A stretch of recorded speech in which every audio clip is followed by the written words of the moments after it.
there was a door at the side of it, and nobody had actually been in there since the 1930s. When we went up, it was like a time capsule. We ripped the boards off, and there it was. It was just like, it hadn't been, no one had been in it for like 70 years. It was like, you know, it's totally astounding, really. Paper peeling off the walls, it was totally fusty, and, you know. I mean, this country's got so many buildings like that. I think there are, well, there's a big cinema in Liverpool that's like that. It's been closed up and derelict for a long time. In fact, I think there are two. You know, so you never know quite what you're going to find in a place like that. Quite. No, it was something that it was on the spur of a moment. The guy said, "I've got the keys. Do you want to go up?" I said, "Yeah." So we went up. And I thought this would be a great place to investigate. At some later date, took some photographs, like I said, for my own personal use to have a look at them and get back, perhaps do something in the future. And then, boom, there was the picture. But while I was there, I run into Charlotte, May Charlotte Alberg, his girlfriend as well, and Champagne Charlie as well. Okay, who were those people? Just remind us. Well, as far as I know, I don't know a lot about Champagne Charlie. He was a musical. Is this this is the music hall act who used to have a song, wasn't it? Champagne Charlie is my name. Champagne Charlie is my game. See, I was around at the time of the musical. His real name eludes me at the minute, but he was known as Champagne Charlie. So you say you saw him as well. Now, this photograph that you took, and you only realised later that Stan Laurel was on the photograph. Come on, now let's cut to the chase here. How clear is the image of Stan Laurel, you say? Well, the fact of the matter is I just said, look at that, and someone actually said to me, that's Stan Laurel, and it stuck. I've made walking down the old theatre upstairs, where there would have been dressing rooms and things like that, where the stars would have walked. I actually felt him walking round, which is not unusual. Well, the paper quotes you, and I don't know whether you did say this, but the paper says Stan Laurel was walking beside me. You described Stan's voice as gentle, and you claimed the comic smelled of, is it macassar oil? Yes, macassar oil, wasn't it? Yeah. Which is what they used to put on their hair. Yeah. And you could actually smell that. I actually said there was a strange smell with him, but it was a sweet smell, and that's what they quoted it as being. And you say that Stan Laurel sent you away with a message. What I actually felt is that he wanted the world to know he was there.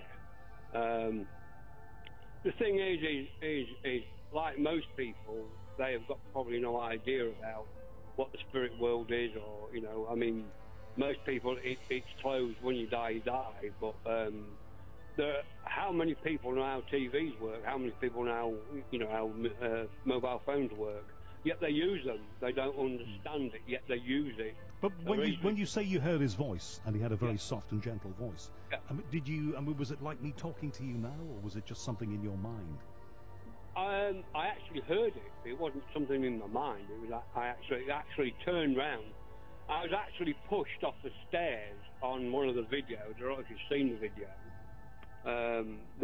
We were doing an investigation with UK Unseen, a paranormal group, and I was stood quite still on the stairs, which would have been to the ballroom. And I heard a voice behind me, "Excuse me, old chap. Excuse me, old chap." And next thing, I'm pushed down the stairs. So you felt something actually move you, yeah? I was pushed, literally. I was pushed down the stairs.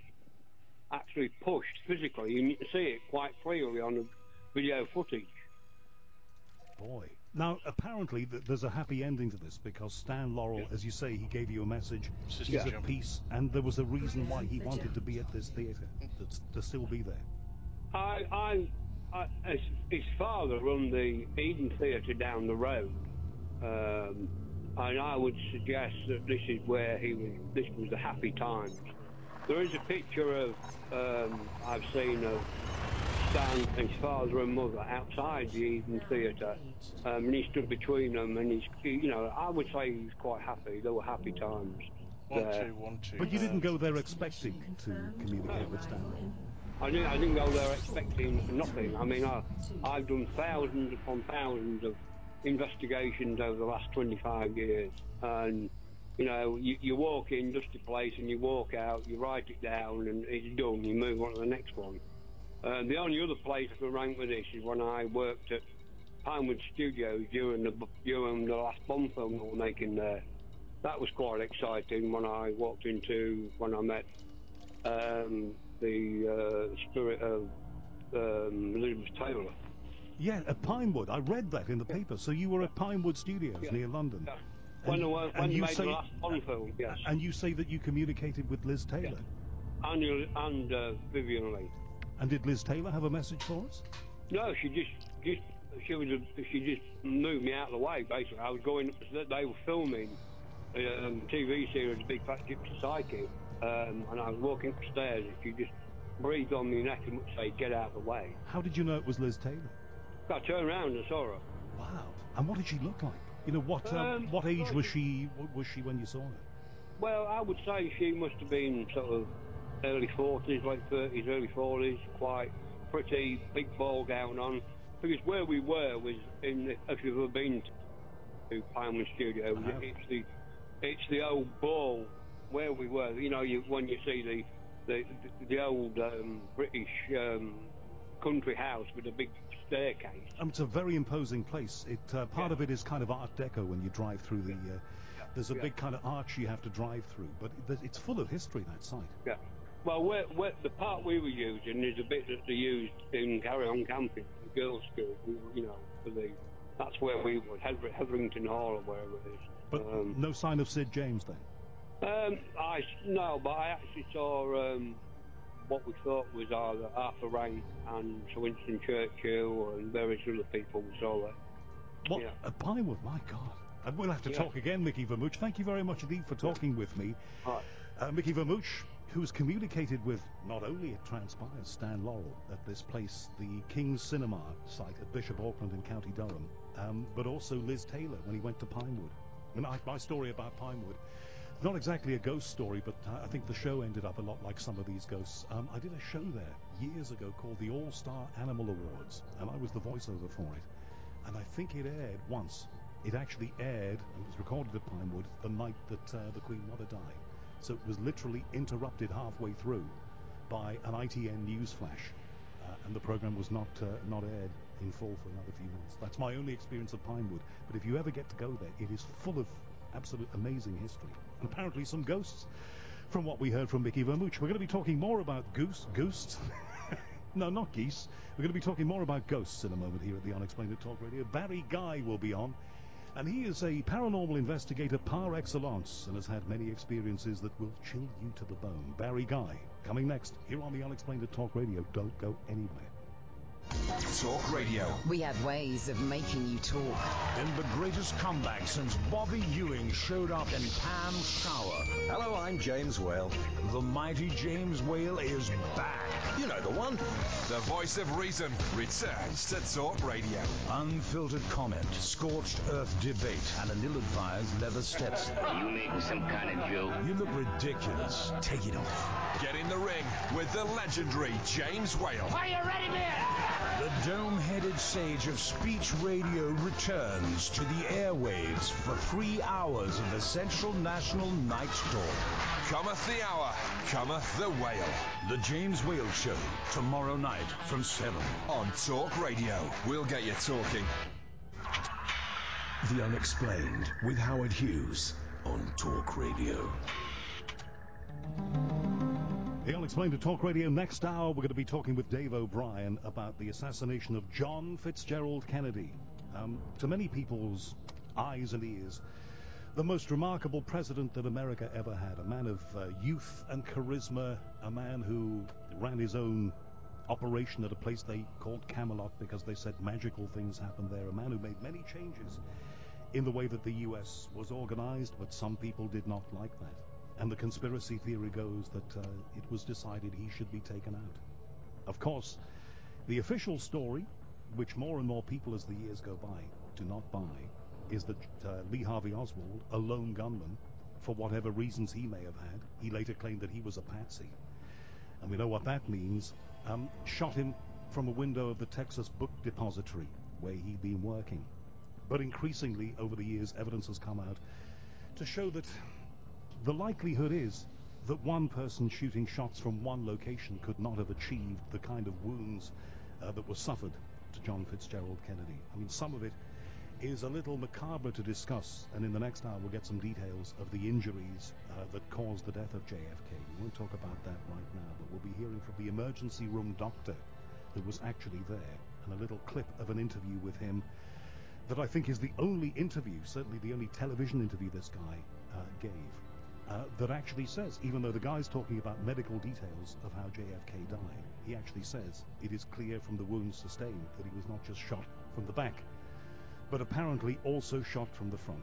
Dave O'Brien, who wrote a book called Through the Oswald Window, is coming next here with The Unexplained. We're going to be talking for the remainder of this hour about ghosts.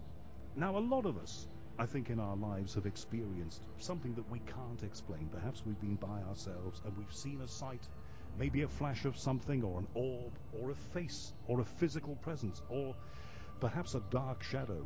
More and more people these days reporting big dark shadows, so-called shadow people. You know, I'd never seen a ghost until one night when I was doing a radio show a few years ago. I know I've told this story before, so I'll keep it short. I was at the top of a big tower in Liverpool where they do radio programs, and I was doing a show in exactly this time slot. And, you know, when you've been on the air for a couple of hours, inevitably, if you've been drinking black coffee, which is what always sustains me, you've got to go and have a call of nature. You've got to go to the loo. And in this building, you had to leave the studio and go up a spiral flight of stairs up the tower. It's the St. John's Tower in Liverpool, to get to the loo. So, you know, we came to a commercial break. There was a little pause in our output, and there was just enough time for me to run upstairs, do what I had to do, and get back down to the studio, which I did, and I'd done 1,000 times before. Only two people in that building, my producer and myself. All the lights were turned down low. And from that building, you can look out of the windows and you can see the vista of North Wales. You can even see car headlights on lonely mountain roads out there from Liverpool. And if you walk round to the opposite end of the building, you can look at the twinkling lights of the Winter Hill television transmitter outside Manchester, in between Manchester and Preston, on the fringe of the Pennines. So it's a place that's got a great takeoff and has a lot of atmosphere. So there I am, always a skeptic, even though I do a show called The Unexplained. Always a skeptic about these things. You know, my personal view is, if I haven't seen it, then I don't believe it. So I'm coming down from having performed my ablutions upstairs, and I'm going back to the studio, and I walk towards the studio door, and a man appears standing by the studio door. Now, it took me completely by surprise, because I wasn't expecting to see anybody, and I wasn't scared, because I just thought it was a person. But then I looked at this person, this apparition, as I now know it was, and there was a man wearing what you can only call, I suppose in Liverpool they'd have called it a workman's overcoat, if you know what I mean, like a 3/4 length coat, made of a sort of tweed, and a cap, a flat cap, like the kind of thing Andy Cap, the cartoon character, wore. The kind of thing that actually workmen in Liverpool, working on building projects, wore right up until the early 70s, truth be told. The tower that I was working in was built and completed in the 60s, and I'm guessing that, like any project like this, there will have been some loss of life in this thing. So there's this guy standing there, and he disappears before my eyes. So I open the door, and I say to the producer, "Jonathan, you won't believe this, but he said, you've seen him, haven't you?" And I said, "I've seen who?" He said, "You've seen the man. We've all seen him. They don't like to talk about it, but we've all seen him late at night." And the story goes that the guy was a caretaker or a watchman. You know, I think buildings still have watchmen, watch people. And he was a watchman who was coming back to keep an eye on everything and everyone. So when people say to me, "Do you believe in ghosts?" Well, I didn't before that night about 4 or 5 years ago. And I do now. The reason I'm telling you this is that we've got Barry Guy, ghost and paranormal investigator, coming soon. He's been a little delayed, as you may have assumed. So that's why I'm telling you my stories. My father had a great story, which I tangentially, that's a great word, referred to last week. My dad was in the army before he joined the police. And in those days, you know, army training is pretty focused, and it's pretty physical, and they take you out places and they test you to see whether you can stand up to the rigors of whatever you might face. So my dad and his colleagues, there were maybe a dozen of these people in, would that be a platoon? What do they call them in the British Army? But let's call them a platoon for now. They were in this area of East Anglia, in a place called Thorpe-le-Soken. If you're listening to Thorpe-le-Soken, and you know of any hauntings in that area, this may well be of interest to you. So my dad was staying there overnight, and they decided that they would put the soldiers upstairs in a bedroom at this big house that was used by soldiers in training in Thorpe-le-Soken. Now, during the night, all these soldiers put their kit neatly as they're supposed to do. All their kit bags and their rifles and all of their stuff neatly lined along the wall, which they were trained to do. And then, of course, they would sleep in their sleeping bags. During the night, something moved everything. Now, everybody was asleep. And my father said, nobody came into that room. And nobody that I know from that platoon moved all our rifles and our kit around so that it was in another part of that room by the next morning. But that's not the whole story. My father goes out, just as I did in Liverpool all those years later, to answer a call of nature on the landing. Okay, they've got a bathroom out there. And at the end of the landing is a great big window, as my dad used to describe it, like a stained glass type thing, very ornate, leaded light, I suppose you'd call it. And my father sees a girl standing there and says, "What are you doing there?" And as he said that, she walked through the window. Now, the story that they later got about this building that may or may not still be in Thorpe-le-Soken was that there had been a girl who had indeed sadly jumped through, thrown herself through a window there and died. And the belief was that what they'd seen was the imprint of that girl decades before. Great story. My father insists it happened. Then he was in the police in Liverpool, where you get to see life in the raw as it really is. And he's cycling one night. In the days, I think the police still use bikes. I think special constables use bikes. But he's cycling around Boothby, okay?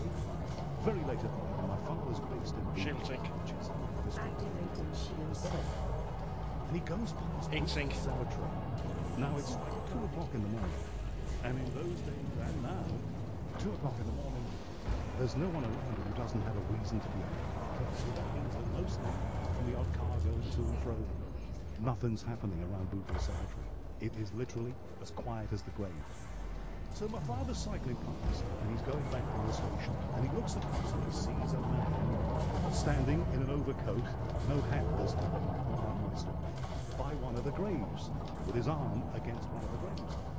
So my father, because he's a policeman, has got to check things out when he sees it. He gets off the bike, and he walks through the graveyard, and it is cold, and it is silent. And he walks up to this man. Now, this is a true story. My father told me this story right up to his dying day and swore that it was true. And he walked up to the guy and said, "What are you doing here?" And as he said those words, the man disappeared completely. So my father had that experience of seeing something that maybe wasn't from this world. And my father was on duty as a policeman, public servant. So he runs back to his bike, my dad told the story. I can't tell you the exact word that he used, because we'd all be off the air, but he said, "You couldn't see my bottom for steam. I was cycling so fast." You can fill in the words, you know what I mean. So what I'm saying here is that the experience of stuff like that is more common than you would think. And if you've got a story like that, you know, even though we've got guests on, I'm always pleased to hear yours. Tweet it. If you want to call me, it's 0344 4991 1000. If you want to contact me with any thoughts about the show, and I love getting your guest suggestions, by the way. I'd say a good 30% of the people who appear on here come from your suggestions, and we want up that percentage. So all you've got to do is go to my website. It is theunexplained.tv. That's theunexplained.tv. And on the website you will find my back catalogue of podcasts. There are currently 327, and by tomorrow evening this time there will be 328, covering every topic from ghosts, conspiracy theories and UFOs, what's going on other planets, and hard science, weird science, the whole nine yards. I take you back to 2006. You can also message me in that format by going to the website theunexplained.tv and sending me a message. Always nice to hear. During the show, always like to get your tweets. Now, with a bit of luck and a prayer answer, Barry Gunn founder of the Ghost Finder Paranormal Society, should be here in a couple of minutes on the Unexplained at Talk Radio News. Across the UK, online and on DAB. A radio star is born. You're going to love Talk Radio. Shh, quiet please. I've called this staff meeting because I have some exciting yet sad news. We're having a half-price kitchen sale across all our kitchen units, plus an extra 25% off, and 4 years interest-free credit on our Vogue kitchen collection. I can't take this anymore, Barry. I can't say goodbye to any more of our beautiful kitchens. At Wren, we find it hard to let go of our kitchens because we not only design, make, deliver and install, we put our heart and soul into them. Offer applies when you buy 5 or more fully assembled units. Do you spit blood when you brush? You could be on a journey to much worse. Next stop, bad breath, receding gums, final destination, tooth loss. If you spit blood, you may have gum disease. Ignore it and you could be on a journey to much worse. Switch to Corsadil Ultra Clean toothpaste. When used twice daily, it's 4 times more effective than a regular toothpaste at removing the buildup of bacteria, the main cause of bleeding gums. Help leave bleeding gums behind. Corsadil Ultra Clean helps stop and prevent bleeding gums. At Tesco Mobile, we've got some amazing 6-month half-price winter deals to warm you up. For only £5 a month, you can get a SIM-only deal with 1 GB of data, 500 minutes and 5,000 texts. Or for £8.25 a month, treat yourself to a whopping 6 GB of data with 3,000 minutes and 5,000 texts. Pop in store or go online. Smile. You're on Tesco Mobile. 12-month contract, half price in months 2 to 7 only, ends January 28th, standard UK numbers and EU roaming. Charges and terms at tescomobile.com. System jump. I always had a short attention span. Could barely sit through a cartoon, let alone a maths class. Engines and systems. I knew a 9 to 5 was never for me, so I joined the Navy. They trained me to focus when it really matters, turn my weaknesses to strengths. Last year I was losing ground at school, now I'm gaining it all. Skills, qualifications, future. Me, Danny, born in Scarborough, made in the Royal Navy. Start your journey. Search Made in the Royal Navy. 'Cause since you've been sold, dun, dun, dun, I can't breathe for the first time. I'm so moving on, yeah, yeah. Thanks to you, now I get what I want. Since you've been sold. eBay. Snap it, list it, sell it. The easy way to make room for the new you. Download the app and start selling now. eBay. Fill your cart with colour. The Unexplained with Howard Hughes on Talk Radio. Michigander, thank you very much for your tweet, regular listener in the United States, and always nice to know that you are there. Opening the floodgates for ghost stories, if you have one, we'd like to hear it here. Wasn't the intention, but I think it's a good idea to get him on here. He says, my mother was a nurse, an RN, which I guess is the same as the state registered nurse, SRN here. And for some years she worked in a nursing home. I used to stay there after school some days to ride home with her, and I sometimes saw people who were not there. People who were not there. Walking down the hallway or in doorways and then simply vanishing.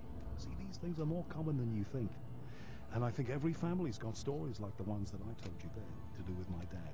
When we were filling a little bit of time because Barry Guy, our guest in this portion of the show, was not quite ready. He is now. He is the founder of the Ghost Finder Paranormal Society, which was founded 12 years ago this year. Barry Guy, thank you for coming on The Unexplained. Thank you, Howard. How are you? I'm very good, thank you, Barry. Tell me your story, because I think it all started with you experiencing what they call a poltergeist when you were very young. Well, I've experienced so many different kinds of phenomena, and as a child, I think it was more poltergeist activity, definitely in a haunted house situation. Right. Okay. So talk to me about that. Well, I've experienced everything from things that go bump in the night. I've had doors opening and closing, taps turning on by themselves. I've even been physically assaulted by something totally unseen. Well, your biography says that you've had demonic attacks. Now, not many people can say that. No, indeed not. But I think it all stems from playing with what many people consider a game, but the Ouija board is not a game. It's an act of conjuring and opening up a portal to another dimension and things that we fully don't understand are able to just, you know, punch a hole into this world and come through. And we have to say that 20, 30 years ago, you know, Ouija boards were the kind of thing that were given as, I think some people still do, but were given as gifts. They were seen as a kind of game. And I remember my own sister being sent one of these things from America, and my mother, for reasons that I was a kid I didn't understand, said we're not having that thing in the house. You know, I would certainly never advocate anybody use a Ouija board, because you just do not know what portals you're opening up. But a lot of people, seemingly like you, got these things and used them as a kind of game. No, I totally agree with you. I do not advocate the use of the boards, and you know, even with professional, experienced mediums, I think that it's still potentially very dangerous. In fact, recently, I've worked with one, you know, Britain's best-loved psychic, Sally Morgan, and we went on a public investigation. We used the Ouija board for the first time ever. And, you know, all hell broke loose. I'm talking, there was a lady, bless her, that collapsed on the floor. And, you know, we had to call an end to it, close it all down properly. And even then, it still terrifies me. But moving back, you know, back a few years when I was younger and I did this as a game, like you rightly said, it was a game and I thought nothing of it. I attracted something, a spirit that was not human. And that's difficult to say and difficult to have evidence. But whatever followed me home, back to my home in West London, it terrified me for many, many years.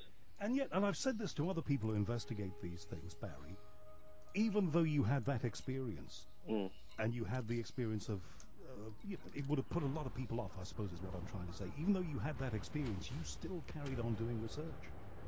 No, that's a good question. I get asked that all the time, and do you know what it is? It's the fear of the unknown, and you become more curious. But as a child, I always had a fascination. I think it was a healthy fascination with the supernatural. As any young person is interested in ghost stories and tales of, you know, Stephen King novels and those kinds of things, they all fascinated me. I love the fiction side of things. But as I grew up, you know, having experienced firsthand these kinds of potentially terrifying phenomena, I decided to research more about it. I wanted to know, did they really exist? You know, is there a way of stopping it? How can I help myself? And that led me to the job I do today. Your biography, which is very comprehensive, says during your last year at university, you are said to have witnessed a young female apparition in your bedroom, and you believe this apparition helped to focus your interest more and led to plans to create the society that you now run. It did. You know, everything happens for a reason. And I was 19 years old, I think 19, 20, and I remember getting into bed and being physically shook awake by something, and I hadn't fallen asleep by this time. I pulled the cover off my face, thinking it was a flatmate trying to kind of disturb my slumber, and there was a little girl stood by my bed, only a couple of feet away. Now, the interesting thing is I could see everything. I could see her face, her features, her hair colour, her eyes. She was smiling at me, but I could see through her. I could even see the wall and the radiator behind her. So I knew instantly what it was I was witnessing, and as I kind of shot backwards, you know, I was scared. I mean, you know, it shocked me. I jumped backwards off my bed, and she dissipated and just, you know, dissolved into the blackness of the room. And we have to say you were a student at the time, and I was a student too. You hadn't been imbibing, you know, the pale ale before that? I know, I should have thrown that one in there. No, not at all. Well, not that night anyway. But it was definitely an interesting experience, but one that kind of awoke me, you know, further. And I decided as soon as I graduated, this was something I was going to pursue. And I developed my own society, a team, a forum. You know, back in the days when you had these online chat rooms and forums, I developed one of those in order to get people around the world talking about the same thing, to find like-minded individuals, so I could then put together a team that we could investigate this phenomena further. Right. Now, when you put together a team like this, I think we all have images of, you know, from our childhood of Scooby-Doo, and the VW camper van, and a bunch of, you know, light-hearted people going to various locations, trying to be scared witless. Well, it kind of, I suppose. I mean, a lot of the people that apply to become paranormal investigators or trainees, they all bring with them different experiences. Many people have just watched too much television, and they decide that's what I want to do. But you do get people that you know, that have a fascination and experiences that are similar to your own, and they tend, you know, you kind of connect with them. And most of the people that are on my team, they all have these backgrounds and experiences that they can put together, and they all come from different walks of life. So they have technical expertise, scientific backgrounds, psychological backgrounds, and they bring together these brilliant array of thought processes that help us to do our job really effectively. And what kind of equipment do you use?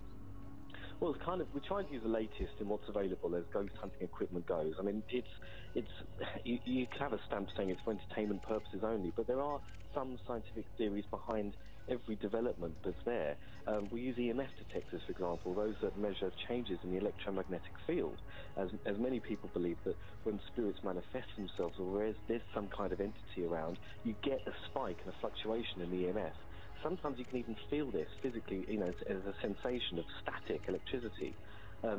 Various other meters that measure changes in static, for example. We use different cameras. We use audio recording equipment and video cameras that can see in the invisible spectrum of light. So not just what we can see with a photograph or normal television, but actually ultraviolet and infrared. So that way we're seeing on this camera what we cannot see with our naked eye. And I have captured some amazing photographs and some brilliant pieces of footage over the years. Some of them undeniable proof as far as I'm concerned. And are you saying that by using these cameras that can see beyond our visual spectrum, that actually explains why, for example, cats can often be, and I've seen many videos online, very convincingly too, can be aware of things in rooms that the human beings are not aware of? Yeah, totally agree. In fact, cats and dogs have this brilliant sixth sense, and they make excellent kind of, pets, guard dogs, animals that can sense the presence of apparitions.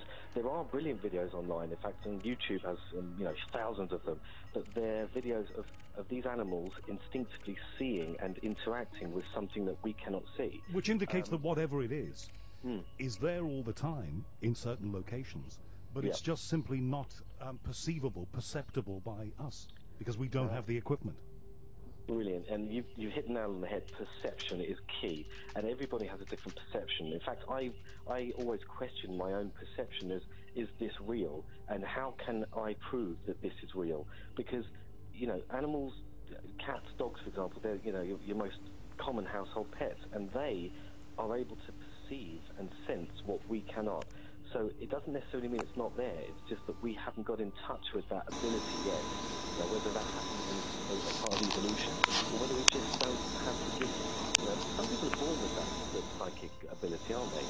And you work with these people over the years that are able to see and communicate with the dead, and I find that completely fascinating.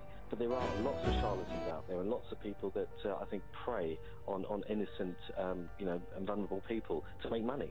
And that's the problem. It's always hard to be able to, to discern who is genuine in their quest and are doing it with a clear heart, and who's just trying to make a few headlines and a few quid. Let's park it there for a little, Barry, because we started this a little late, and if you don't mind sticking around during the news here at Talk Radio, we'll come back to you after 11 o'clock and we'll talk some more. Barry Guy's here. He's the founder in 2006, that is now 12 years ago, of the Ghost Finder Paranormal Society. We'll also get some of your stories on too in the next hour. I mentioned this, I said that, a lot of people have these experiences. We've got some calls from you. If you've had an experience, if you've seen something, experienced something that you cannot explain, maybe it's a story you've never told outside your family before. 0344 499 1000. And I promise within the next hour we'll get an update from Dave O'Brien, the man who wrote that fascinating book about the assassination of JFK, Through the Oswald Window. Steve, thank you very much for your tweet. We were talking about the Ouija board and how I would never recommend anybody to play with this thing. Steve backs that up. He says, in 76, me and my friend, age 13, tried a board. My dad did house clearances, that's how we got it. The torch we were using flickered out within minutes, and a stench and mist came out of the wardrobe. I had to sleep in another room for a long time after that. Never do it, says Steve. This is The Unexplained, only at Talk Radio. Across the UK, online and on DAB. Talk Radio, we'll get you talking. New Year blues, dark at 4. A distinct feeling of lethargy. A beautiful new year. A glorious British winter. A distinct feeling of epic. Supercharge your car insurance with £30 cashback from Admiral, exclusively at Money's Supermarket. Offer ends February 4th. New policies only. Paid within 90 days. Eligibility conditions apply. See moneysupermarket.com/deals for full T's and C's. For a limited time, enjoy special introductory savings on selected sofas at DFS. Better be quick. Sky Mobile is bursting with brilliant offers. Get a Samsung Galaxy S8 with a Gear Fit 2 Pro worth £209. For just £32 a month with no upfront costs. Plus, enjoy double data on all our phones with 1 gig for the price of 500 meg. For a mobile offer that's bursting with brilliance, search Sky Mobile. Double data ends 1st of Feb and is lost upon leaving the plan outside offer period. Subject to status and credit check. 30-month interest-free loan and data plan required. 12-month min term. 18+. Price includes £5 per month data plan with 1 gig and pay-as-you-go calls and texts for non-Sky TV customers. Terms apply. As an employer, I like to look after my staff. Like remembering birthdays and making sure we don't run out of tea bags. That sort of thing. But I'm also responsible for the really important things too. Like providing a workplace pension.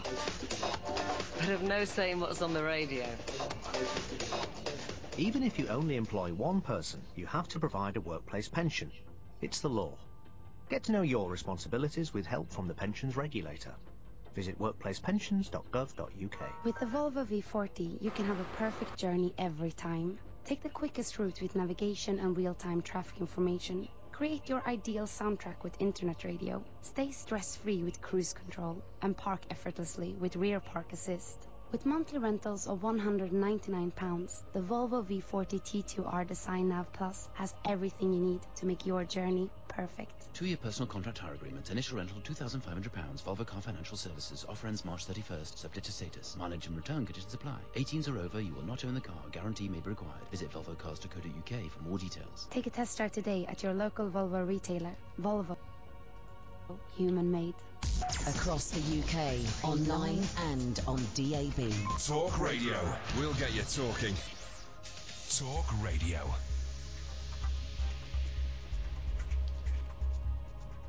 From the Sky News Centre at 11, there's a warning that patients and school children could be adversely affected if the government contractor Carillion goes into administration.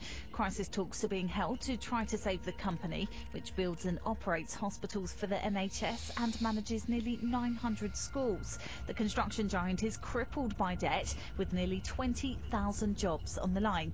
Labour's demanding guarantees, but Immigration Minister Caroline Noakes is optimistic. The government has worked closely with Carillion and its lenders to put in place the necessary contingency strategies should the worst happen. But as I've said, this company is a going concern. A 30-year-old man's been charged with the murder of a travel agent worker.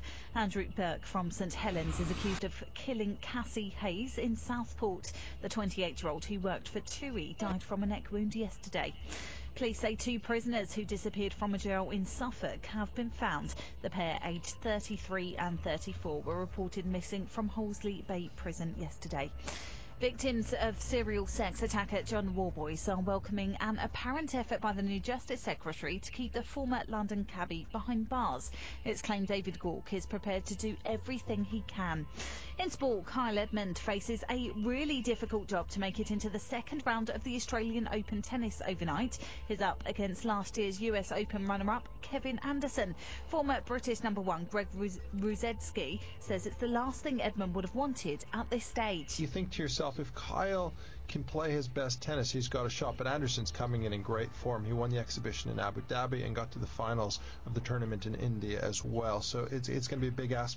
And Manchester City's unbeaten start to the Premier League season has come to an end in spectacular style at Anfield. They were beaten 4-3 by Liverpool, but still have a 15-point lead at the top of the table. Earlier, Arsenal manager Arsene Wenger left Alexis Sanchez out of their squad as they lost 2-1 at Bournemouth. That's the latest. I'm Kieran Kaur.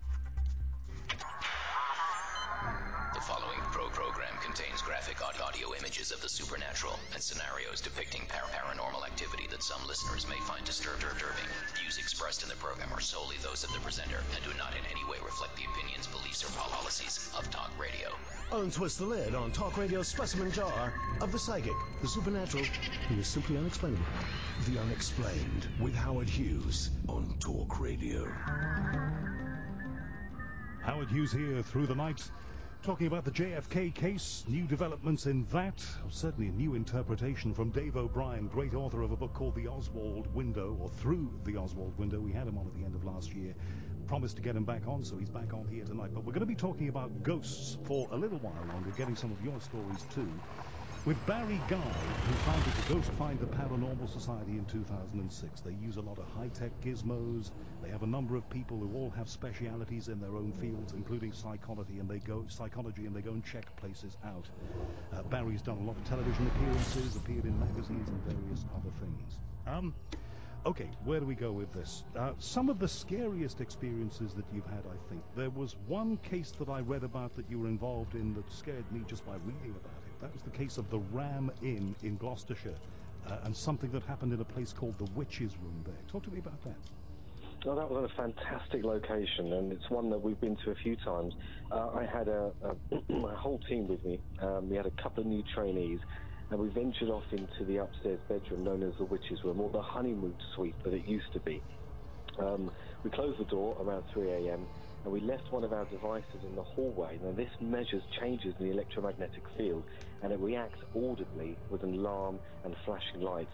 I had forgotten that this was out in the hallway. One of my colleagues had put it out there. We closed the door, and it was all fairly quiet, and all of a sudden we could hear this device called the REM pod going off outside the door. And I said to Phil, Phil, that's the REM pod going off. And he said, yeah, I placed it out there. And I said, but there's no one out there. It's going off. We can't actually see what's going on.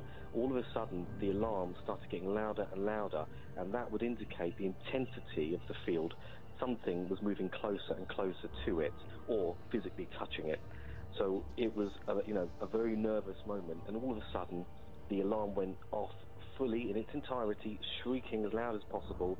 We were all pretty scared, thinking, what is outside? What is on the other side of that door that we cannot see?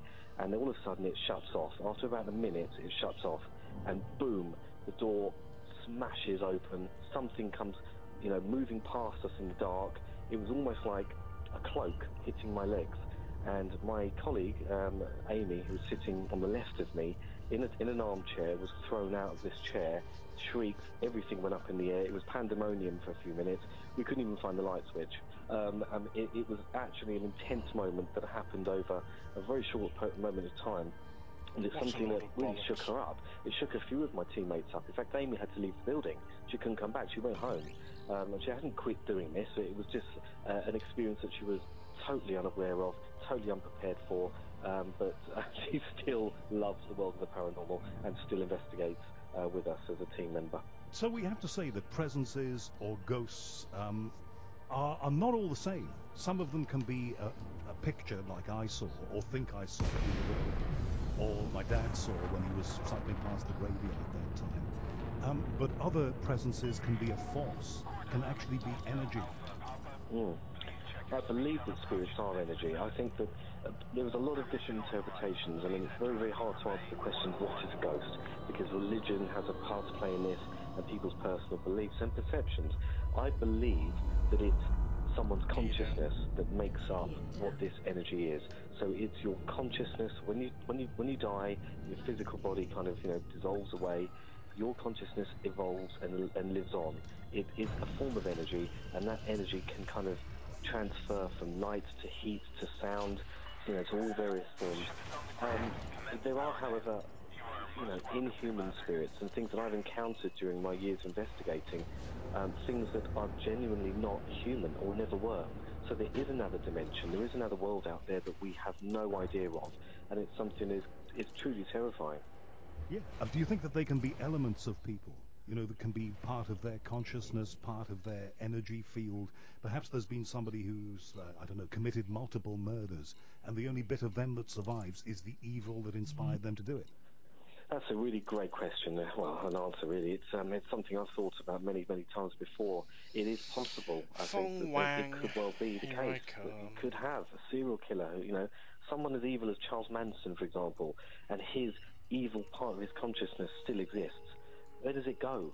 He's only, physically departed this world, so that evil conscious thought process is still around in the ether. And the problem is it's random, isn't it? I mean, for example, the most evil man in history, probably Hitler. Now, as far as I'm aware, Hitler has not, paraded himself up and down the streets of Berlin. No, I don't think I've ever heard of an apparition of Hitler being seen, and I think that it would make national headlines, I'm sure. But many people, psychics around the world, have claimed to have connected with various individuals, and I'm sure that I have read that someone has spoken to Adolf Hitler in his ghostly form. Or claimed to have spoken with him. Or claimed to, exactly, alleged to have done this. And whether or not that's true or not, we don't know. But it is likely and plausible then, if you go on this theory and this basis of consciousness existing forever, then that could happen. Okay. What is the... I mean, this is a hard question to ask, but it's got to be asked. And you're the person to ask, I think. What use is this research? Because scientists won't accept this. Most orthodox scientists say there's nothing there, or whatever is there is something that is within the realms of science. It's nothing to do with where science is not. So if science won't accept it, why bother doing this research? Well, on a personal level, I think it's personally, I want answers myself, and I think that the world is interested in, the afterlife. It's something that it's a fact, isn't it? We're all going to pass away one time or another. So, what happens after we die? And it will have huge connotations and repercussions to religion. And it's not something I hope to kind of do and smash this whole concept out of the ballpark. That's never going to happen. But as I don't call myself a scientist, and I think that paranormal research is a pseudoscience, and it is on those fringes, but it links very, very closely to psychology. In fact, a branch of psychology is parapsychology, which studies this phenomena, and that is something that is, considered a valuable and well thought about academic subject area. Has it made a difference to the way that you look at life? Because you rightly say, we're all getting older, however young we are. Every day we're getting a bit older, and the inevitability of it is that at some point we cannot predict we are going to die. The work that you've done, has it made you feel easier about passing on? Yes and no. I think there's still so many questions that are unanswered. I do know that we are going to exist after this world. In what form and capacity, I don't know. And whether or not we all become, in quotation marks, ghosts, I don't know. It could well be that we get reborn again, or we choose to stay here, or we move on to another dimension. I really don't understand, but I'm kind of excited. I'm excited at that prospect, although I'm not wishing the end of my life just yet. There's still so much life to live, and I do value life, and I think that we should all strive to enjoy life as much as possible and cherish every day as it comes. Yeah, just in case there is no continuation of it afterwards, I think is one very good motivation to do exactly that. If it's okay with you, Barry, I want to run a couple of calls past you. Let's start with Gavin in Hertfordshire tonight. Gavin, you're on Talk Radio. What do you want to say to Barry Guy, Ghost Investigator? Good evening, gents. Yeah, I'm a student of... Well, he's a student of something. Oh, we lost you. Hang on, are you still there, Gavin? Gavin, in Hertfordshire. Oh, well, we've lost him. He's a student of something. Okay. We'll get some more calls on when we can. If you want to ask a question of Barry Guy, who's been on the telly and various other places investigating ghosts and does this in a very professional way by the sounds of it, 0344 499 1000. You had a recent investigation that you said was particularly good on your website at a place that is not very far from where I live. It's a water museum at Kew near Richmond in London. Yeah, that's right. The Water and Steam Museum. We've been there a few times, and it wasn't very recently. The last time was probably about 10, 11 months ago. But the place is brilliant. It's teeming with energy. And the former director of the museum there invited us in to do an investigation because many staff members and visitors had seen what they considered to be an apparition of a worker and a well-dressed gentleman in one of the boiler rooms. And there has been, reports of deaths that have occurred there over the years. We encountered a spiritual energy there that left his voice on one of our recorders, that interacted with some of the gadgets that we do use. I thought it was fascinating. We had a public event there as well, so we invited 30 members of the public. They came and enjoyed the experience as well on a second occasion, and several of those people had brilliant experiences and things that have kind of changed their perception now on whether or not ghosts truly exist or not. There are skeptics that join me on these events, and some that sit on the fence, and after these events you can ask them, they'll turn around and say, wow, I've just experienced something I can't explain logically, so perhaps they do exist. Right. I mean, the problem that some of these TV programs have, isn't it, is that they'll take a full TV crew in there and they'll say this place has a tremendous reputation for being haunted for many centuries, and they'll camp themselves out and they won't come out with very much. It's almost as if the spirits don't want to be recorded like that. are not keen to be featured in a kind of entertainment context. Oh, I agree, but I mean, I've just finished filming a brand new TV series which will be out on air this year, and some of the evidence from these haunted locations across the United Kingdom have presented us with brilliant evidence. I'm talking stuff that's never been seen before, photographs, videos, audio recordings and experiences that you'll see on the programme. And it isn't for entertainment. Oh, yeah, TV is entertainment, but this was genuine paranormal investigating and stuff that has finally made it onto screen. So perhaps, yes, that's true for some of the programmes that have been on air in the last few years, but definitely not for what's coming up this year. All right, we can get back to Gavin now in Hertfordshire. Gavin, listen, sorry we lost you, but we got the words, I was a student, or I am a student of, but I didn't find out what you're a student of. Yeah, that's perfectly all right, man. Yeah, I'm a student of parapsychology at Ruskin in Cambridge. Brilliant, that's excellent. Thank you, Gavin. Yeah, no, it's a pleasure talking with you.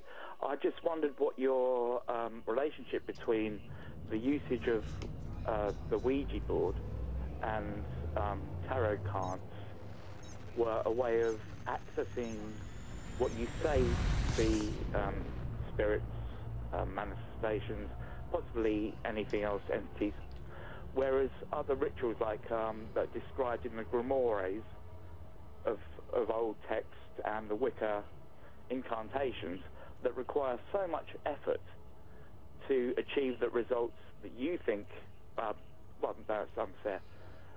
It's believed that you can easily access through a Ouija board. I just wondered do you think it's a shortcut to doing this kind of thing? Well, that's the $64 question, isn't it, Barry? Is it what is it a shortcut to? There are people who say it's a load of old tosh, and it's just gullible people putting their own impressions onto the thing. Works because it takes an awful lot of time and energy, and belief and knowledge to, well, let's just say, do the job properly. The Ouija board, as you know, was invented as a game. Yep. Tarot cards were invented off the French monarchy system at the time, and runes were invented, I think it was by somebody in the late 19th century that was working with an old book. Fundamentally, I'll be honest with you.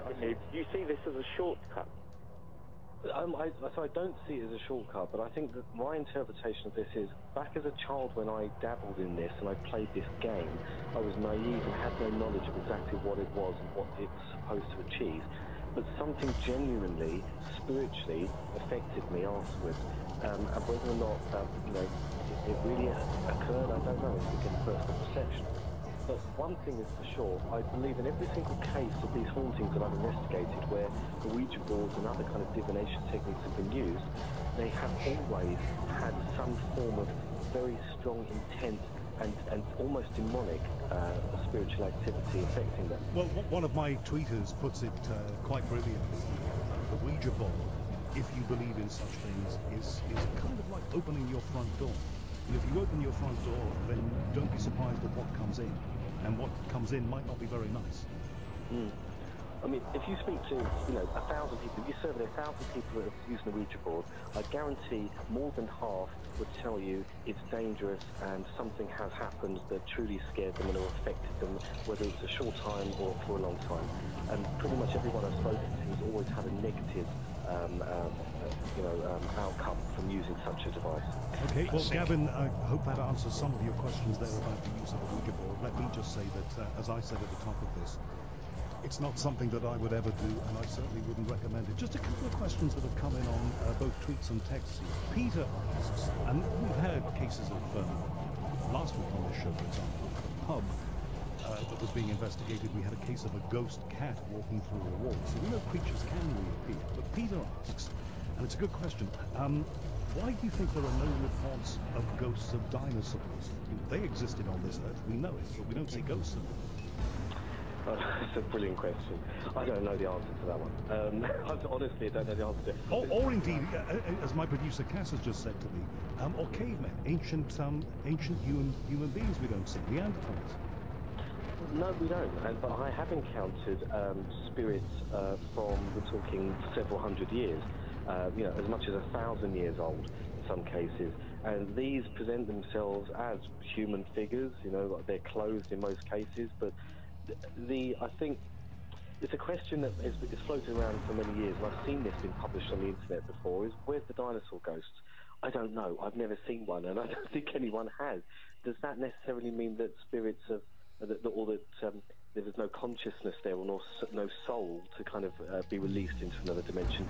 Who knows? Maybe the asteroid killing off the dinosaurs, as it's claimed, took away their souls and moved them on into an oblivion. Who knows? That's a good question. Right, okay, so we'll leave that hanging in the air, rather like the spirits themselves. Andrew, I don't know whether you can answer this. Somebody's watching on Twitch. It would be interesting to get your take on it anyway. Does Barry have a view as to why black cats are said to be lucky and white cats are said to be unlucky? Now, I have to say, unless I have this wrong, and my American listeners will tell me, in the United States, I think it's the other way around, but we see black cats as being lucky and white cats are said to be not so. I think it's all superstition. Again, it's something that's kind of gone through many, many years of superstition and been interpreted in different ways. There was a case where people have said, oh no, there's black cat, they're definitely unlucky, but I heard it the other way around pretty much a few days later. I don't know. I believe all cats are lucky. I love animals, and I have a black cat myself. And I think that across the world, certain animals are perceived to be negative or positive omens in different cultures. I mean, one person who's tweeted in here, Def, says, ghosts being shy, thinks the idea of a ghost being shy of presenting itself is a ridiculous idea. They transcend death and then they get a bit coy when there are people there like yourselves to investigate them. Well, actually, I did an investigation last night in Hampshire, a private residence, and they had lived there for 16 years, and they had experienced the classic signs of a haunting. We took Sally Morgan, who attended with us, and she walked in and immediately picked up on an energy of a child. She had no knowledge of the case. I hadn't given her any information. She just turned up to the address that I gave her. And yet the owner of the property and the daughter there had seen the ghost of a little girl, and so had other people. Or just look it up on the internet or a phone. It was brilliant. I think that the spirits in that house were shy only because they were young and didn't understand, and they were lost and trapped and needed some kind of clarification. And we had to talk to these, to this spirit of this child, like you would talk to any other child, and encourage them to talk to us, encourage them to interact, encourage them to communicate. So they will reflect back what they were when they were here, and if they were a child when they passed, then a child will be shy, and if they were somebody who was shoeing horses in a blacksmith's, then, that person may well be quite, grumpy. Well, quite grumpy, but quite loud, quite earthy, and that kind of thing. So what you were here may be what you turn out to be when you go over there, if you believe there's an over there to go to. Yeah, and again, that kind of resounds to the idea of consciousness. It's who you are, isn't it, as a person? So, passing away as a very outgoing, gregarious person, you might well be like that in your spiritual existence. There was a quick case that I investigated over at the Drury Lane Theatre in London, and Joseph Grimaldi, who was a kind of clown, pantomime clown on stage, his spirit is said to still haunt that place, and he is apparently known to kind of move people, physically move them on the stage, or give them a kick up the backside. Well, that's another thing. I mean, there are a number of theatres in London and other cities that are said to be well haunted, and that speaks to the fact that presences like this may well occur more at places where big emotional events have happened. When you have to suck yourself up to go on stage and entertain people, it's a big deal. And if ever you were going to leave an imprint of yourself and what you were in a place, that's the kind of place where you might, because you'll be there in the dressing room, getting yourself ready, being very, very nervous. And if we believe that we input parts of ourselves to the ether around us, then a place like that is going to be more likely to manifest, the remnants of something that was there and was big and important. Just as a place where a murder happened, people will say that they can feel presences.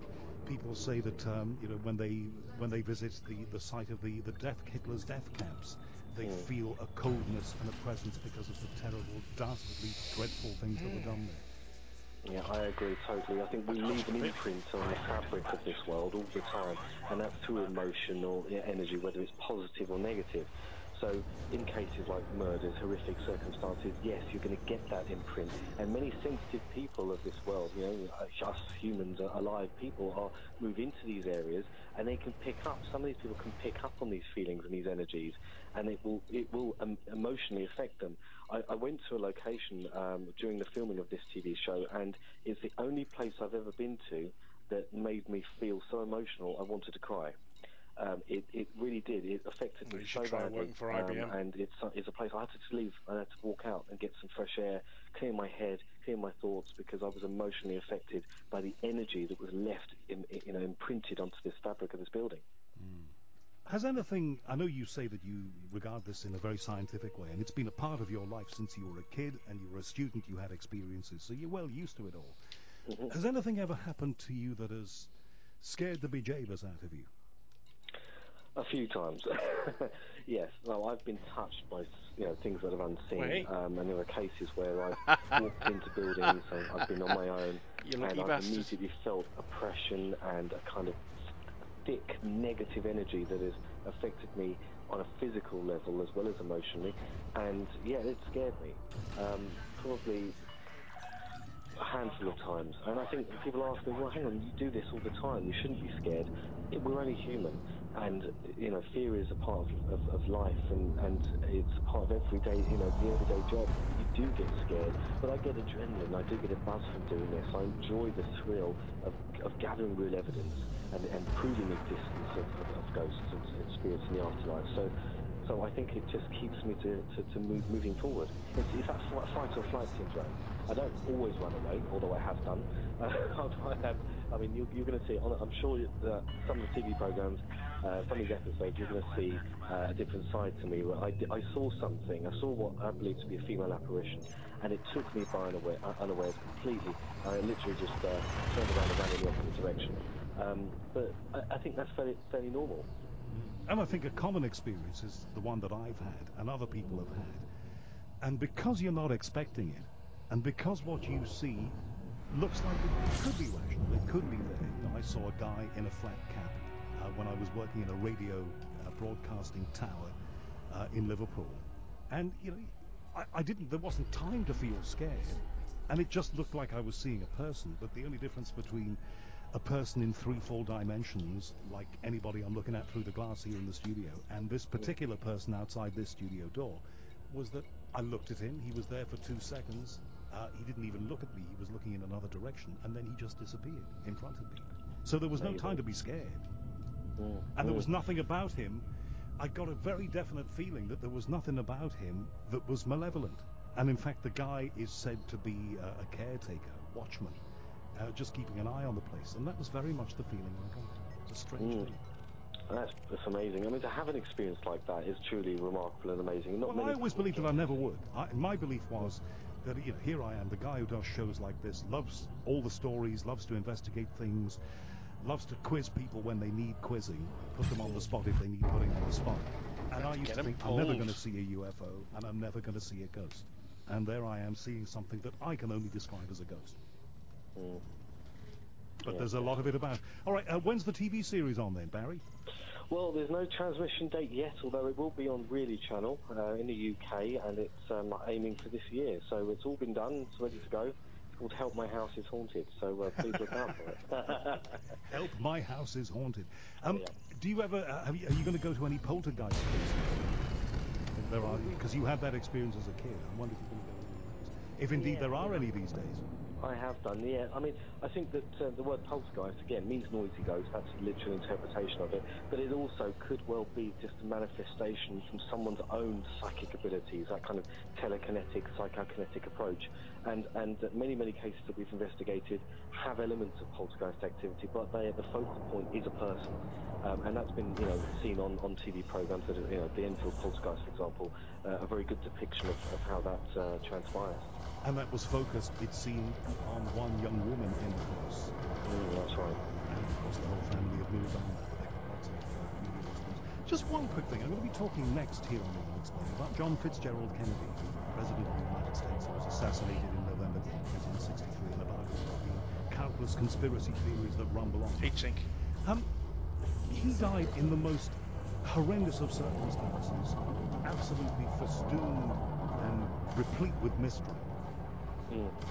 If anybody needed to come back and give us a steer on all this and explain what went on with him and what he knew in the time coming up, it should be JFK, or some of the people connected with whatever conspiracies may have who have now passed on, and there are many of them who have passed on in this last 50 odd years. You would hope that some of them would come back, but they don't. Well, there have been some sightings, again, alleged sightings of JFK, and again, the White House is said to be haunted by numerous former presidents of the United States, and whether or not his consciousness, his soul is still there, who knows? And perhaps in times of crisis, he may well appear, the same way Abraham Lincoln has done, allegedly done, and given advice to presidents at the time. None of them have stopped Donald Trump from tweeting. Thank you very much, Barry Guy. Your website, by the way, is really good. What's the website? It's ghostfinder.co.uk. Thank you very much indeed. Barry Guy, he is from an organisation called the Ghost Finder Paranormal Society. I'm just going to quick text in from John, who says, apart from predicting the untimely and tragic death of the movie star James Dean, the late British actor Sir Alec Guinness, he who was in Star Wars, of course, claimed that the ghost of fellow actor Sir Ralph Richardson helped him put his overcoat on. John, thank you very much for that. I haven't heard that story, and I'm much enriched for it. Coming next, we'll talk about JFK here on the Unexplained at Talk Radio. Do not go anywhere. 'Cause since you've been sold, dun, dun, dun, I can't breathe for the first time. I'm so moving on, yeah. Thanks to you, now I get what I want. Since you've been sold. eBay. Snap it, list it, sell it. The easy way to make room for the new you. Download the app and start selling now. eBay. Fill your cart with colour.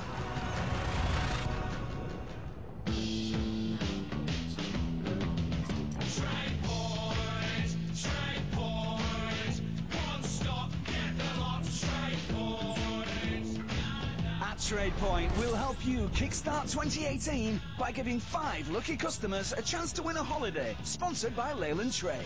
To enter, just make a purchase in-store before the 28th of January 2018. T's and C's apply. See in-store for details. TradePoint members only. TradePoint! At Tesco Mobile, we've got some cracking 6-month half-price winter deals to warm you up. Get the Moto G5 for only £6.69 a month, or a Samsung A3 for just £9.37 a month. And because they're on Anytime Upgrade Flex, you can change your tariff down or up at any time. Pop in store or go online. Smile. You're on Tesco Mobile. Half price on months 2 to 7 of a 30-month airtime contract ends January 28. Requires 30-month credit agreement. 0% APR representative with Tesco Mobile Limited. Next bill for new tariff. T's and C's at tescomobile.com. Before you get car finance, check with us. If you want to save some money, check with us. Car Finance 24/7. Car Finance 24/7. Car Finance 24/7. Check with us. Apply now at carfinance247.co.uk for rates from 7% APR. We're a broker regulated by the Financial Conduct Authority. Representative 27.4% APR. All circumstances considered. Car Finance 24/7. Car Finance 24/7. Get your finance first and then you're good to go. Right, your car's all ready. Great. Who's that sticking out of the engine? Oh, yes, Simon. He's just giving a thorough last check. He does get stuck in. Yeah. Right, grab a leg. Oh, okay. Come on, Simon. Because we know every Nissan back to front, you get even greater peace of mind. So visit Nissan's used car event from the 27th of December to the 15th of January and get a deposit contribution of up to £750, plus 2 years servicing on selected nearly new vehicles bought with Nissan Finance. 9.9% APR representative. Nissan Finance. Subject to status and over 18s. Participating dealers. T's and C's apply. See nissanusedcars.co.uk. Google Nissan Cared For to find your nearest dealer. Why let the thought of your tax return peck away at you? Tax.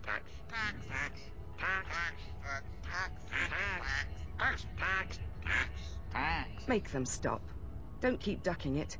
Do your tax return by the 31st of January at gov.uk/self-assessment. And don't forget to pay what you owe. The Unexplained with Howard Hughes on Talk Radio. Next hour, we're going to talk about the ever-unfolding mystery and new developments in the search for missing flight MH370 with Marcus Allen. That's in the next hour here on The Unexplained from Talk Radio. We had Dave O'Brien on this show at the back end of last year talking about his book Through the Oswald Window, posing a number of questions that remain unanswered about an event that rocked the world in November 1963. Here is a bulletin from CBS News. In Dallas, Texas, 3 shots were fired at President Kennedy's motorcade in downtown Dallas. The first reports say that President Kennedy has been seriously wounded by this shooting. Dallas, Texas, the flash, apparently official. President Kennedy died at 1 p.m. Central Standard Time, 2 o'clock Eastern Standard Time, some 38 minutes ago.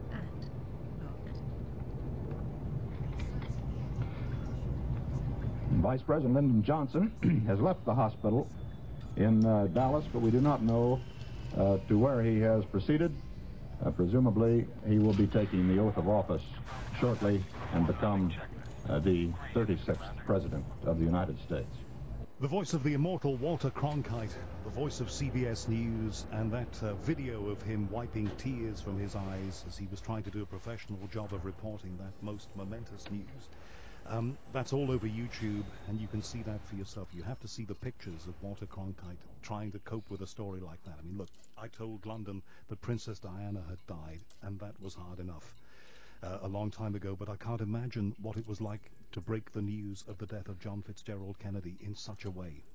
It must have been quite momentous. Now, last year, as I say, we spoke to Dave O'Brien, the author of the book Through the Oswald Window, and we left a number of points because of time. Time is always our enemy.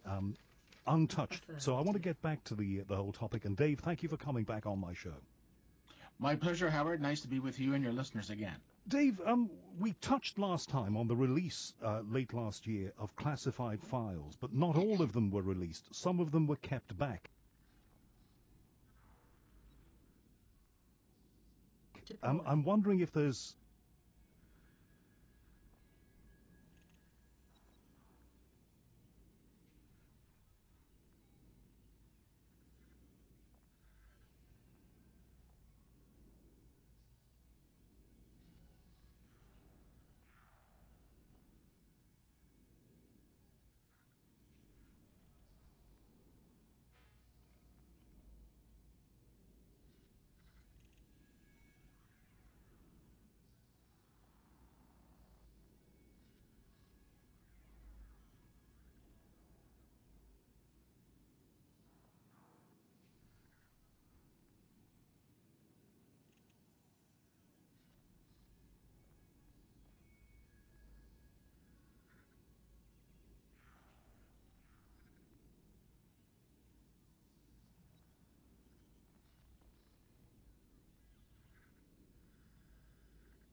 Affirmative. Any possibility now, because Donald Trump said it was a temporary thing and that those files would eventually be released, are we any nearer getting all of those files out?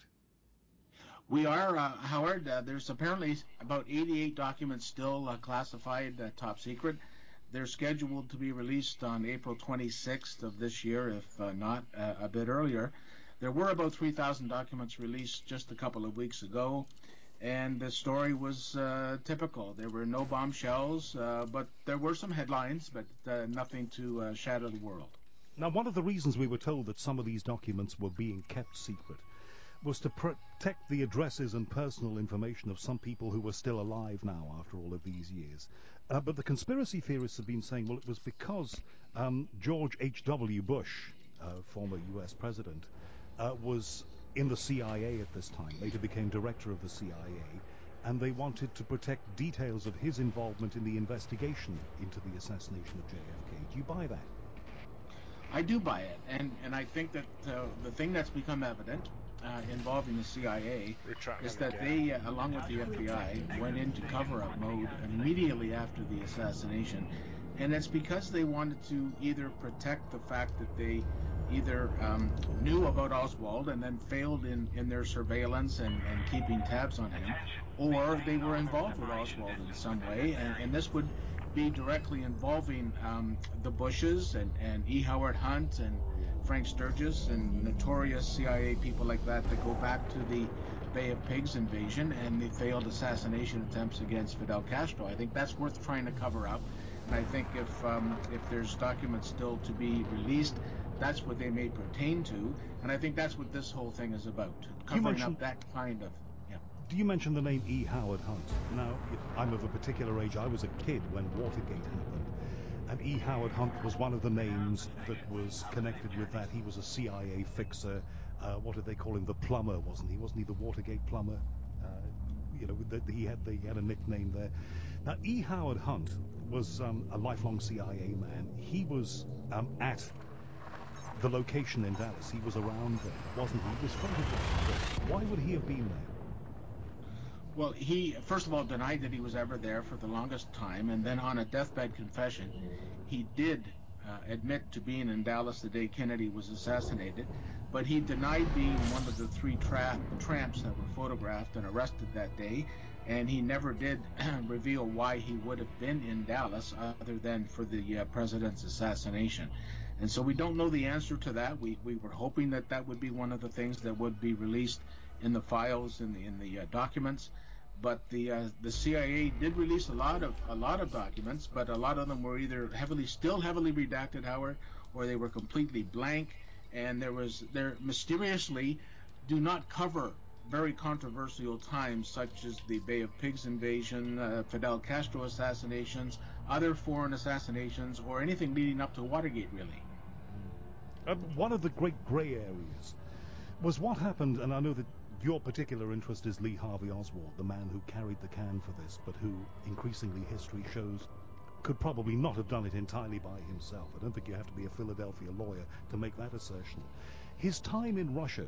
Now, Lee Harvey Oswald, if you haven't heard this before, was a man who had a lot of time for Russia. He had a Russian wife. He renounced his American citizenship, but was able to come back. And I think that's always something that's bugged me. How is it when you make that move? I mean, look, we've had various defectors go over to that side during the Cold War. So, Guy Burgess being one of those people who lived in Moscow until his death. It strikes me as being odd that this man would be so sympathetic with Russia, would spend time in Russia, would have a Russian wife, goes there, but comes back. And it's not difficult for him to come back. How is that? Well, not only was it not difficult, it was expedited and paid for by the U.S. State Department. It makes no sense whatsoever, and again, we were hoping that the files releases would document this particular situation, particularly, Howard, when we know that Oswald not only renounced his U.S. citizenship, but he literally told people in the U.S. Embassy in Moscow that he was going to reveal secrets about the U-2 reconnaissance plane radar capabilities. And then, of course, we know that some months later, Francis Gary Powers was shot down over the Soviet Union, and he, by the way, Francis Gary Powers, believes Oswald was responsible for that. And so here we have a situation, I can only surmise, because there's no documents released from it, that they were anxious to get Oswald back so that they could debrief him about what he may have revealed to the Soviets, or if he had any kind of connection to the Soviets as an agent or otherwise. That's the only thing I can surmise because of his expeditious return to the United States, where it just should not have happened at all. And then, of course, there was his presence in Mexico. We touched on this the last time we spoke. Oswald, 2 months before the assassination, was in Mexico and actually spoke to the Russian ambassador. He was so connected, even then, that he was able to pick up the phone in Mexico, if we believe this, and speak to the Russian ambassador. Even more intriguing, Howard, he spoke specifically to a KGB officer by the name of Valery Kostakova. And he was known as to be the head of Department 13, which was the Soviets' assassination and sabotage squad. So it's very unusual that Oswald could walk into the Soviet embassy in Mexico City unannounced and then find himself sitting down directly across from a high-level KGB officer such as this man. It makes no sense whatsoever. There are intercepts of the discussion between these two men in broken Russian, and it is nothing, again, earth-shattering was revealed in that.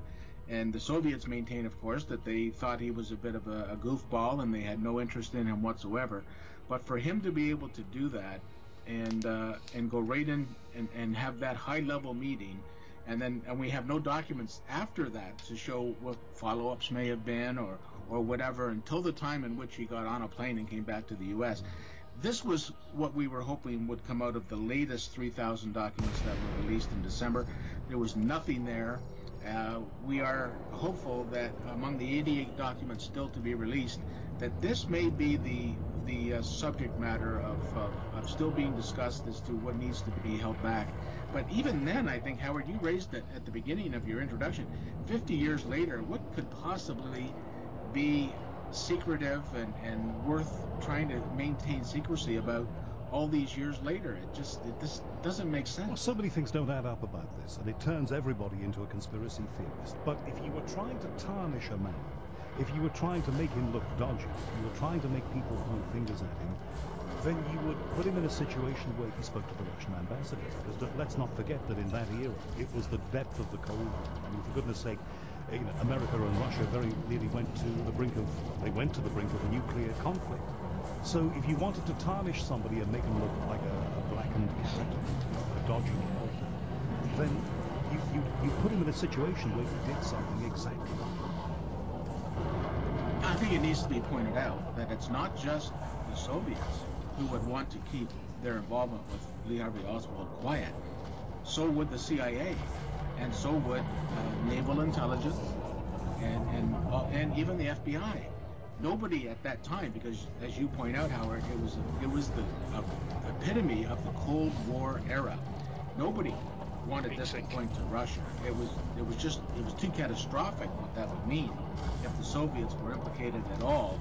And so everyone had a vested interest in making sure that there was no connection between Oswald and the Soviets. And for the longest time, that was believed. And now we have to, I personally don't believe that the Soviets assassinated President Kennedy, but I still think that it's very suspicious. The relationship that they had with Oswald was very suspicious. And I think the other CIA connections involving anti-Castro rebels in the New Orleans area where Oswald grew up, I think there's a fine line there that needs to be clarified. And I think there's no bombshells to be released about the Soviets, but there's still a lot of intrigue to be released based on what you just pointed out, Howard. And there's a lot to be said about the CIA, and we'll be saying it coming next here on the Unexplained at Talk Radio. We're talking with Dave O'Brien, the author of a fascinating book called Through the Oswald Window. Stay here. This is pepperoni. This is salami. Put them together and wow! Add some cheese, your favorite sauce, and bellissimo! Get a taste of Italy for just £1.99 until the 21st of January with the spicy Italian from Subway. Subway, keep discovering. Participation may vary. See subway.com for details. Sky Mobile is bursting with brilliant offers. Get a Samsung Galaxy S8 with a Gear Fit 2 Pro worth £209. For just £32 a month with no upfront costs. Plus, enjoy double data on all our phones with 1 gig for the price of 500 meg. For a mobile offer that's bursting with brilliance, search Sky Mobile. Double data into Suburban is lost upon leaving the plan outside offer period. Subject to status and credit check. 30-month interest-free loan and data plan required. 12-month min term. 18+. Price includes £5 per month data plan with 1 gig of pay-as-you-go calls and texts for non-Sky TV customers. Terms apply.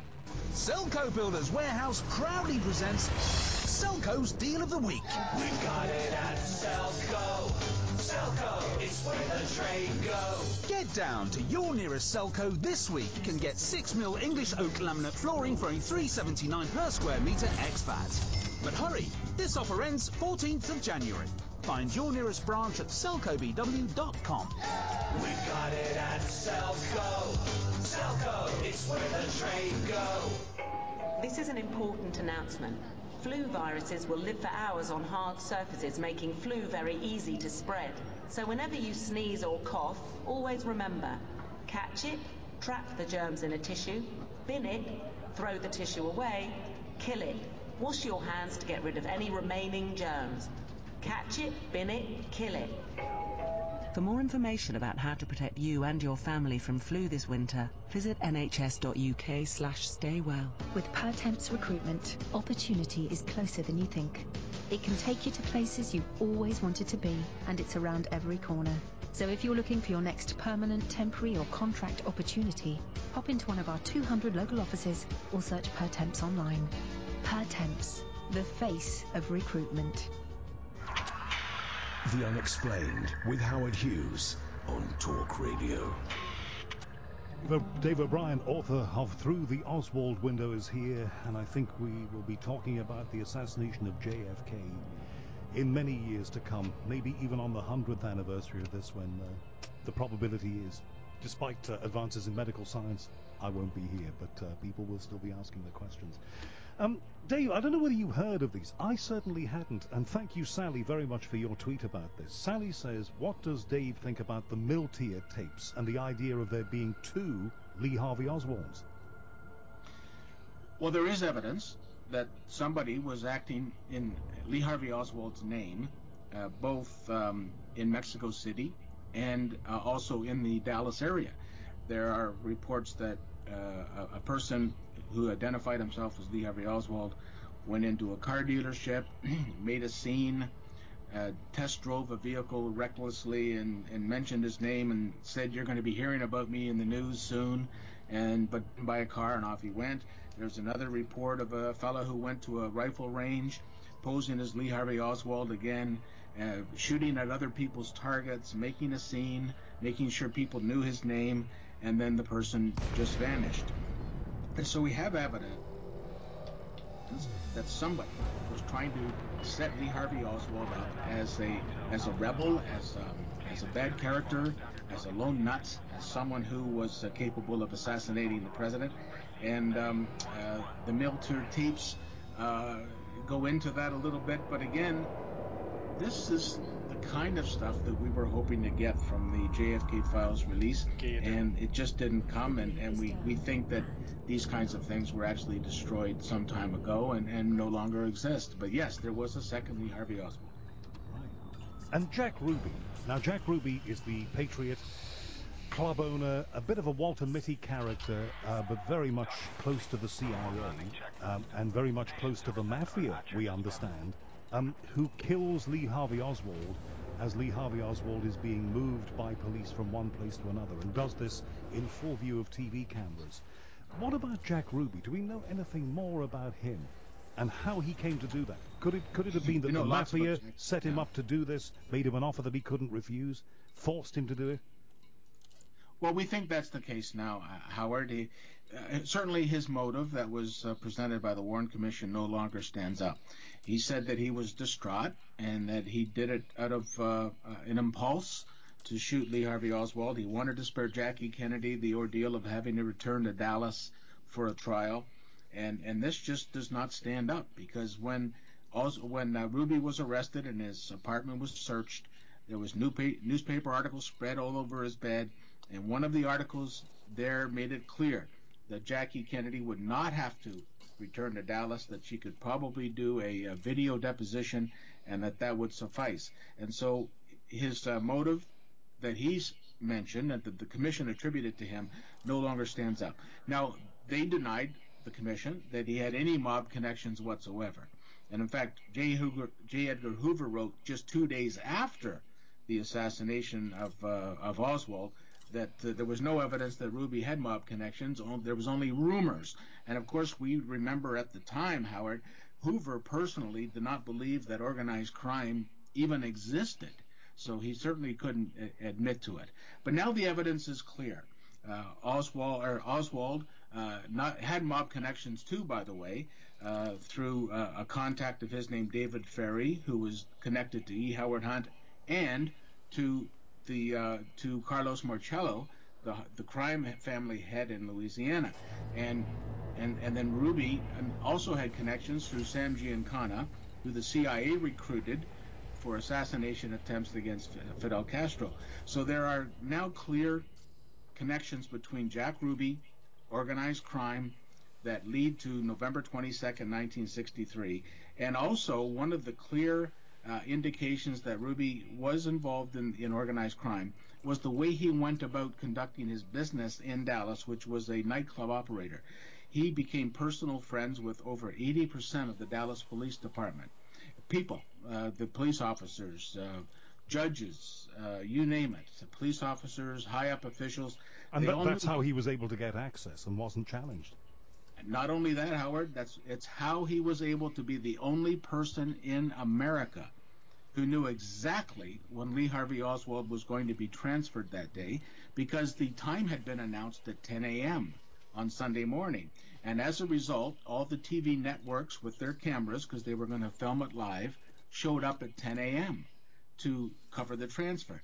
And then they were told there was going to be a bit of a delay, which is typical. You could understand that. But Jack Ruby was not there at 10 a.m., Howard. He was not waiting for Oswald at 10 a.m. And then rather than a few minutes go by, it was more than an hour. And that's when it becomes unusual. At 11:21 a.m., an hour and 20 minutes after he was supposed to be transferred, he is brought out. Jack Ruby literally arrives no more than 15 seconds prior to that, takes his position, shoots Oswald. He somehow knew exactly when Oswald was going to be transferred that day, and it could only have been because of his connections with the Dallas Police Department or his connections with organized crime. Right, and I believe you're right. If anything had been choreographed and looked choreographed, that was it. I want to play one little piece of audio to you that I found on YouTube today. It's a video interview. This is the soundtrack, just a few seconds of it, with the emergency room doctor. I'm sure you heard this. What was his name? McClellan, I think, who was in charge of the emergency room when JFK was taken there, still alive, but of course, critically, very seriously wounded and hovering on the brink of death. This is the emergency room doctor interviewed quite recently.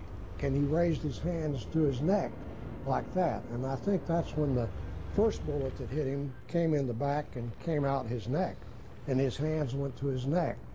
And then the motorcade slowly moved down toward the triple underpass, and as they got, a moment or two later, Mrs. Kennedy realized that something was wrong, and she leaned over to him as if to say, what's the matter?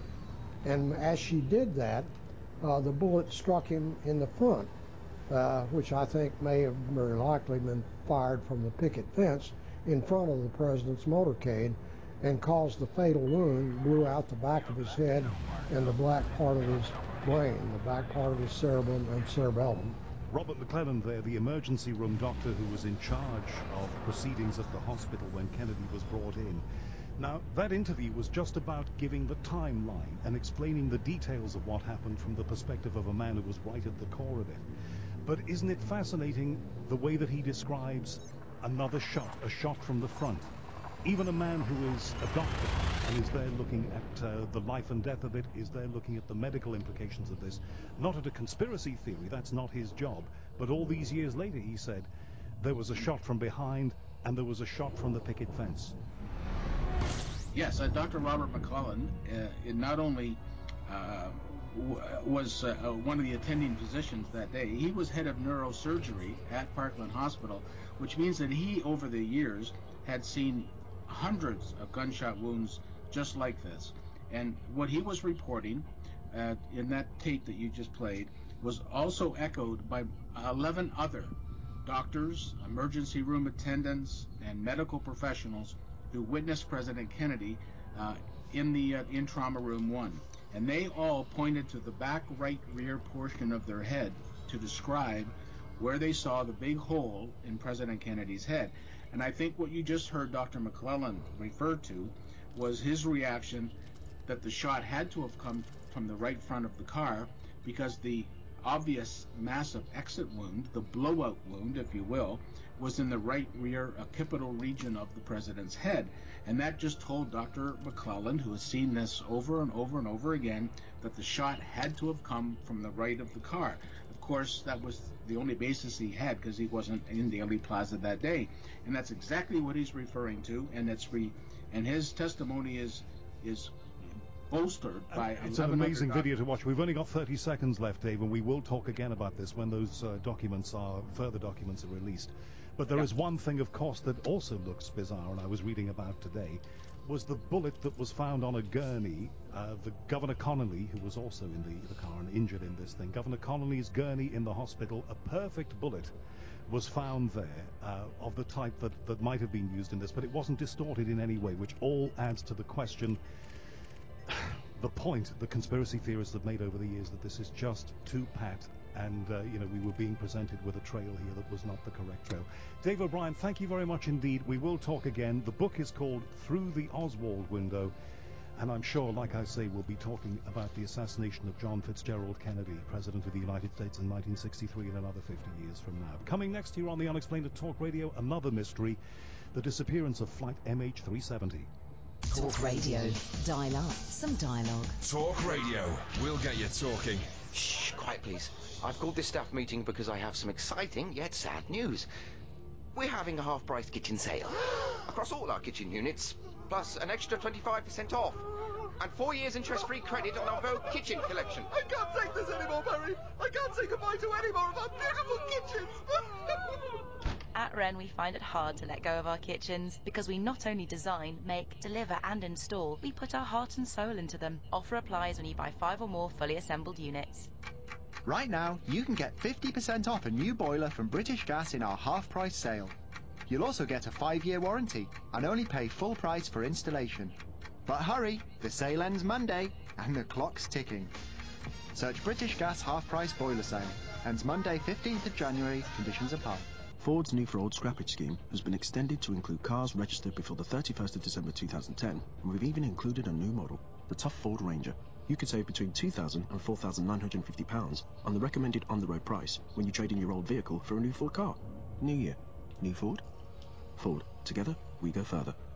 Retail customers only who trade in a vehicle registered before 31st of December 2010. Scrappage savings between £2,000 and £4,950 dependent on model or to the recommended on-the-road price, including VAT. Selected models excluded. Contract from 1st of January to 31st of March 2018 and registered from 1st of January to the 30th of September 2018. At participating Ford dealers only. T's and C's apply. Visit ford.co.uk/scrappage for more information. I'm Robbie, the site manager. Everyone here knows me. But when they ask me, how was your weekend, they're surprised when I say, I'm getting paid! Loading a helicopter on board a transport plane as an RAF reserve. I'm in charge of making sure it's loaded correctly. If it isn't, the plane can't fly. Knowing the pilot needs my OK before takeoff. That's a special feeling. Make your spare time count with over 40 roles. Commit only 27 days a year. Search RAF Reserves. Oh, poor wee darling, you've got a cold. Here's a good trick worth its weight in gold. One set of pills to help the day through, a helping hand to stop you being blue. Again it's better hard time when sleep is a fight. Lemsip can help you rest easy at night. Lemsip Max Day and Night Cold and Flu Relief helps you get a restful sleep. Contains paracetamol. Always read the label. Across the UK, online and on DAB. A radio star is born. You're going to love Talk Radio. Talk Radio. From the Sky News Centre at midnight, it's understood directors at Carillion are making a final appeal to lenders to try to stop it from going into administration. The construction giant is involved in several major projects. It's thought bosses have been meeting after the government apparently refused to rescue the company. Our City editor Mark Kleinman says it will be hugely significant if it isn't saved. To put this in context, this would be one of Britain's biggest corporate collapses for many years. Carillion employs 19,500 people in the UK. It's involved in many of Britain's most important infrastructure and public service contracts. Police looking for a man suspected of murdering a neighbour in a crossbow attack have found a body. The discovery was made in a vehicle in North Yorkshire. Humberside police say they believe it's that of 56-year-old Anthony Lawrence. A man's been charged with the murder of a travel agent worker. The 30-year-old from St Helens is accused of killing Cassie Hayes in Southport. Commuters can expect normal service to resume at Nottingham Station later. It comes just 3 days after a suspected arson attack caused significant damage. In sport, Manchester City